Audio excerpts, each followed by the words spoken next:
took me almost dying to stop and go, hey, this isn't worth it. Being big is not worth dying. You're taking drugs, you're trying to get bigger and bigger and bigger, and you're getting sicker and sicker and sicker.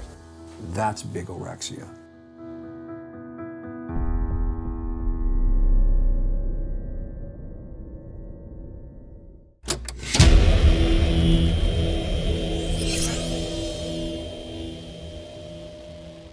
So how did Pumping Iron come in the picture? How did you get introduced to that project? Well, I was training for the Miss America competition, and one time George Butler came in and was taking pictures. I was doing a pullover machine. He said they're writing a book called Pumping Iron, Charles Gain. So I was in the R&J Health Club, they were taking pictures, and I didn't think too much about it. I figured a book coming out about bodybuilders, it's nice because I was so focused on training for competition. And then the book came out, became a bestseller. And then we got a phone call one day, and they were from, I believe, George Butler or Charles Gain, that they're making the movie called Pumping Iron. So at the time, I was training for the ABC Superstar competition. I basically practically retired from bodybuilding because I competed against Arnold 74. And I was working as a sheet metal worker. So I figured, what's the point to keep training because there was no money in the sport. So Butler convinced me and all of us, we're going to make this film. It's going to be like the next George for the movie industry. It's a great docudrama. It's going to change a lot of people's mind about fitting into bodybuilding. So it's okay, I wasn't in my best shape. So I trained for the film, and they followed me like 24/7, you know, filming and everything. So I knew we were heading for the right direction. It was very tense because the competition was in South Africa. They only had like 8-9 weeks to prepare. So basically, it was the stepping stone for me. Now, in the film, obviously Arnold was portrayed as a king, you know, as kind of like on the throne, and you were the underdog, you know, kind of like a nemesis coming for the throne. Like, is that how you really felt at the time as well? So you said Arnold. You were the anti-hero, basically. He was the hero, you were the anti-hero, kind of like going after him, you know. Is that how you felt as well when you were filming the film? Yes, because Arnold, I was playing the underdog. Arnold was, like you mentioned, at the time, arrogant. Now, I was having an extreme love and hate relationship with my father. I really didn't want to compete because, you know, I was not basically that hungry at the time to go to compete again because I was home. I was going through a lot of difficulties. But I had the chance to compete against Arnold again because I wanted to beat him because of my idol, of course. To be the best, you have to beat the best. So I remember the contest being in South Africa. I was training in California. The only thing I said to myself is that they have the advantage because they train in California. They get paid to train. They go into school, and they have the best gym. I'm busting my being a sheet metal journeyman. I come home 4 o'clock, I'm training, there's no sun, it's cold, the contest in November. But I kept saying to myself, this is good for my life, and it's good for my career move, and my choices in life is something I think I should go forward and do it. And it was great because it was such a rare time because everyone in California that trained for the film was the camaraderie. I was all alone in Brooklyn, all by myself. Much as I wanted to be part of that, but I knew this was my chance to make the connection, be part of that, is to compete in the film. So we arrived in France. Everybody else came from France, Franco, Arnold, everyone, so I get exposed in France. I was there with Serge Newberry. And then we planned to embark upon a plane to go to South Africa a few days later. So I felt like I was home when I saw everyone. And you know, we were all on the plane together.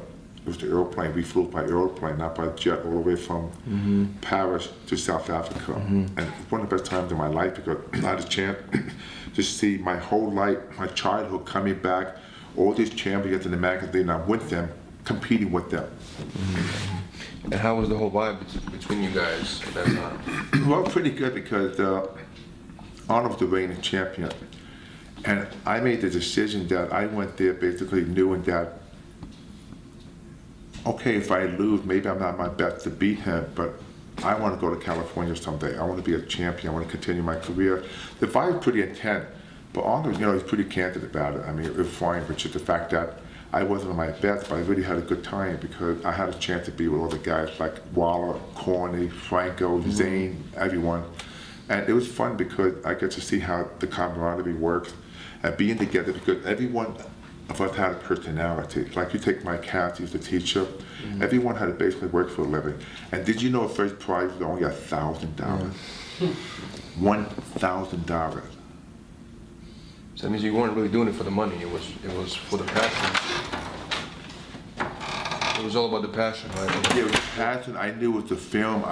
We did not know where the film could take us, but it was all about passion. I figured, why not compete one more time and just give my best shot, because there's a chance everybody would be in one film, because Butler mentioned that it had incredible potential. And I just love bodybuilding, because being a sheet metal worker myself, I was working in a factory, and I want to spend the rest of my life working in a factory. I want to do something else, better. That's why pumping iron, I think, would take me someplace. And pumping iron helped me to get involved in the Incredible Hulk TV series. Of course, yeah, absolutely. And also talk about my father. Yeah. He never trained with me, and I mentioned this love-and-hate relationship. He only was in the film because he had a chance to be in the film with me. We never really trained together. So that was back then what everyone thought. That's why when they came out with their 25th anniversary, I talked openly about it. So I took the best from my father.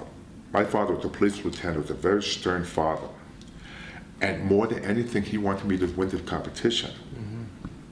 I wasn't on my best. So could you imagine not being in my best and a police lieutenant on my, every day driving me, yelling at me, expecting me to come home with a trophy? And the truth is that being there is just that I made the best out of it. But inside of me, I want to jump out of my skin. I want to just come home and just run away. But I said, no, I'm going to handle this like a champion. And it's the best thing I've done. You just take the good with the bad.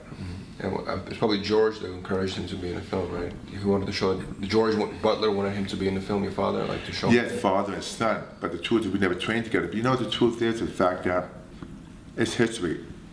And it was good for the film. You had the guy next door, the underdog, myself. You had the Arrogant Schwarzenegger and everything.